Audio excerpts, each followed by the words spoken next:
Je salue nos amis de la radio L'Amandier-Fleury ainsi que nos amis internautes. Je vous propose une nouvelle capsule concernant les 3 dimensions salvatrices du pardon d'un point de vue scripturaire, plus particulièrement d'un point de vue néo-testamentaire. Le pardon, selon la Bible, est l'effacement des péchés par grâce, la réconciliation avec Dieu et l'appel à pardonner aux autres. Nous comprenons d'emblée que le pardon est une puissance qui libère. Dans un premier temps, nous parlerons du pardon de Dieu envers l'humanité, du pardon envers soi-même et du pardon envers les autres. Tout d'abord, le pardon de Dieu envers l'humanité. Dieu, dans sa grâce, dans sa miséricorde, offre un pardon complet à ceux et celles qui se repentent de leurs fautes, grâce au sacrifice unique du Christ Jésus. Ce pardon est fondamental pour la réconciliation avec Dieu, selon Romains le chapitre 5, le verset 8, je cite, « Mais Dieu prouve son amour envers nous,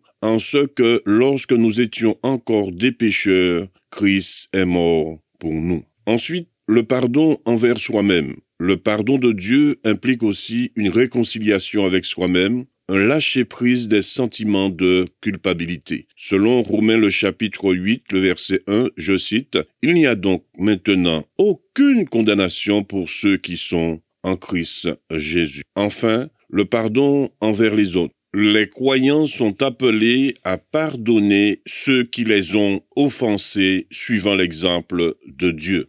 Selon Éphésiens le chapitre 4, le verset 32, je cite, « Soyez bons les uns envers les autres, compatissants, vous pardonnant réciproquement comme Dieu vous a pardonné en Christ. » Ces textes néo-testamentaires nous montrent l'importance, voire la nécessité du pardon dans la vie spirituelle des humains, qu'il s'agisse du pardon de Dieu, du pardon de soi ou du pardon envers les autres. Je vous dis à bientôt et vous donne rendez-vous pour une nouvelle vidéo. Merci à vous.